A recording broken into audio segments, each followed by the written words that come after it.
Is the action movie genre the best genre of movies? What's going on, guys? I'm Chris and welcome back to another video. So today I'm going through my top 10 favorite action movies of all time. It felt fitting considering John Wick Chapter 4 just hit theaters and it's receiving high praise as one of the best action movies out there, so it may or may not be on this list. But before I get into this, be sure to hit that like button, comment down below your favorite action movies of all time, and of course consider subscribing and hitting that notification bell to help me reach my goal of 75,000 subscribers here on the channel. And for this list, I'm sticking strictly to pure action movies, not really action adventure type stuff like Indiana Jones. Alright, so kickstarting this list at number 10 is Kingsman: The Secret Service, the first Kingsman film. I watched both of these for the first time in 2021 leading up to The King's Man, which was alright, but the first Kingsman movie, it's so fresh. Taron Egerton plays Eggsy, who basically gets recruited into this spy program. It's like a less hardcore version of James Bond, essentially, and there's just so much cool lore surrounding the Kingsmen themselves. Samuel L. Jackson plays a hell of a villain, and I hope he gets more villainous roles moving forward. Colin Firth is sort of this mentor to Taron Egerton's character, Eggsy. It's a fascinating spy story that I just thoroughly enjoy, and I think they're making a third film at some point. I saw Taron Egerton recently say they have something in the works, so I hope they can cap off this trilogy soon, because the first Kingsman is damn entertaining, and the second one is really solid too. I think it's a very overhated movie. But coming in at number 9 for me is a really recent movie, Bullet Train. I've seen it 3 times, and any chance I get to talk about it, I'm gonna gush about this movie. We just don't get the action ensemble movies like this really anymore. Aaron Taylor Johnson, Brian Tyree Henry, Brad Pitt, Sandra Bullock has a pretty big role here. These people come together to make a very entertaining action flick, and it all takes place on a train. It's essentially like one of my favorite genres of being one location all on this bullet train, and it has some wild action, whether it's a sword fight, hand-to-hand combat, but a lot of these action scenes play out in a comedic way as well, where Brad Pitt's character Ladybug doesn't want to enact violence on people or kill anyone, but by happenstance he just always ends up killing the other person, and it's pretty comedic. The movie has its fair share of twists and turns and surprise cameos as well, and I just dig the hell out of it. Like, it's a very enjoyable film. Again, it's about 2 hours long. The first time I watched it was on a plane, then I rewatched it that weekend, and then I watched it again with my girlfriend.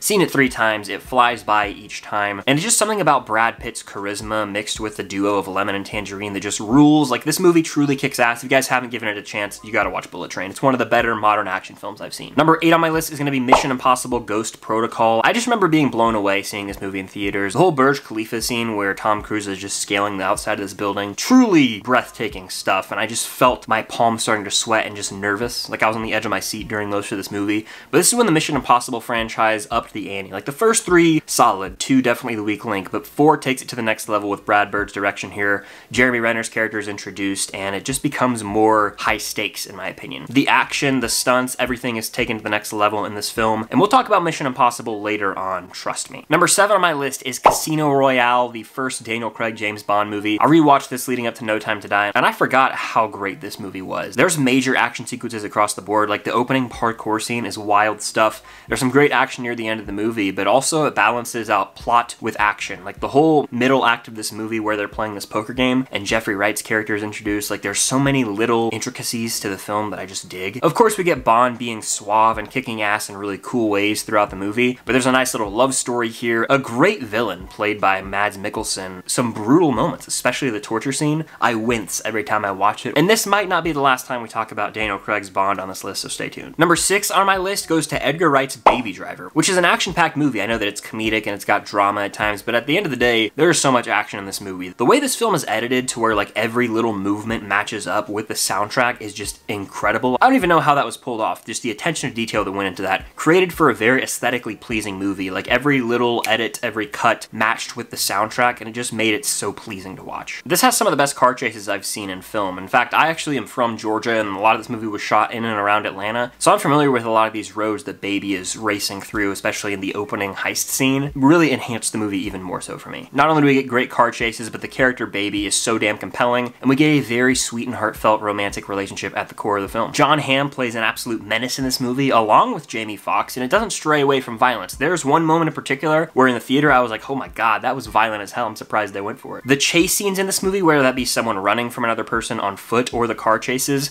are riveting, and the music just enhances this movie so much for me. It's damn damn entertaining, and I think they're making a second one, but I don't know how I feel about that. For number 5 on my list, we're taking it back to Daniel Craig's James Bond with Skyfall. This and Casino Royale are constantly flipping back and forth for my favorite Bond film, but at the end of the day, I still give the edge to Skyfall. We get this grandiose opening action scene where he's running on a train and ends up dying. It's just insane. And then at the end of the movie, it's action-packed when they swarm him when he's at his original house. There are multiple memorable action sequences here. We get a great villain played by Javier Bardem, and all around, it is one of the better Bond films. Bond has to come back from rock bottom in a way. I love a good story like that. Number 4 on my list is the recently released John Wick Chapter 4, the definitive John Wick film and one of the best action films I've seen in my entire life. This movie takes all of the best elements from the first 3 John Wick films and enhances them. The action's on another level. The length of the film itself is damn near 3 hours long, but the emotions are at an all-time high here. John Wick himself is at a point in life where he is questioning this hell-bent journey of revenge that he has been on. Definitely concerned about where it will ultimately lead him, and those around him, such as Winston, are like, where do you see this ending? Brings up some great moral conflict within John Wick himself, but a lot of new supporting characters are introduced, notably Kane, played by Donnie Yen, who is a scene stealer here. You really feel for this character, and in many ways, you buy into him more than John Wick. There are times where you can root for him and root for John Wick. It's a great portrayal of conflict, and the movie handles it so well, but the action is what we come to these movies for, and my god, is it incredible here. I mean, each action sequence just gets better and better. There are some outstanding sword fight scenes in the first act. The second act features some just visually stunning scenes. It really was a treat to look at, and then the third act outdoes itself continuously. There's one scene involving a bunch of cars on the road. I was like, how the hell did they pull this off? And then there's some just jaw-droppingly good one-take style scenes from above.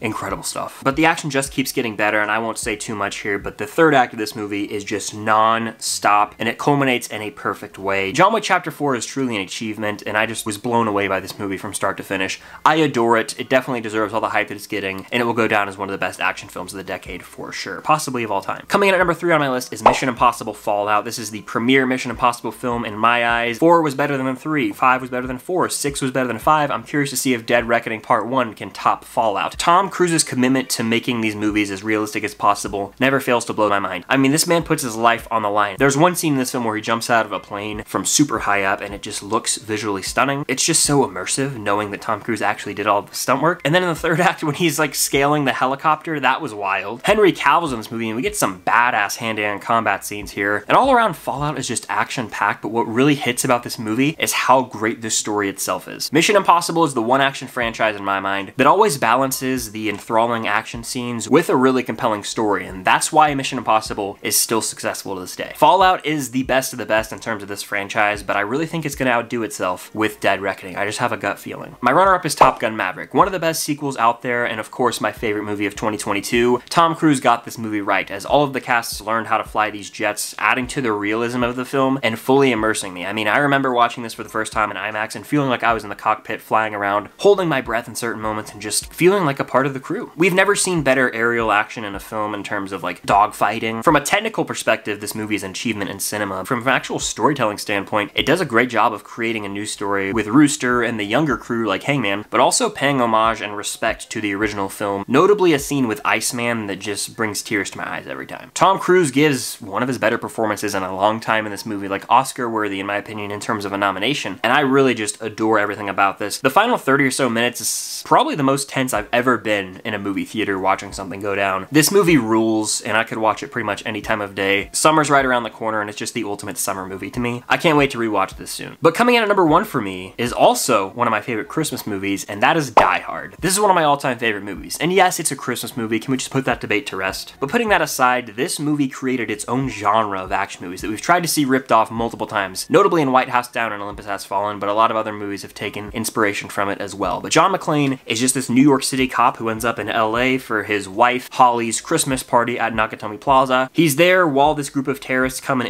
infiltrate the party, and he ends up learning more about them, picking them off one by one, and raising hell for them as they think they're gonna have a smooth sailing little heist operation. That's not how things are gonna go with John McClane around. It's insanely quotable with lines like, "Welcome to the party, pal. Yippee-ki-yay, mother."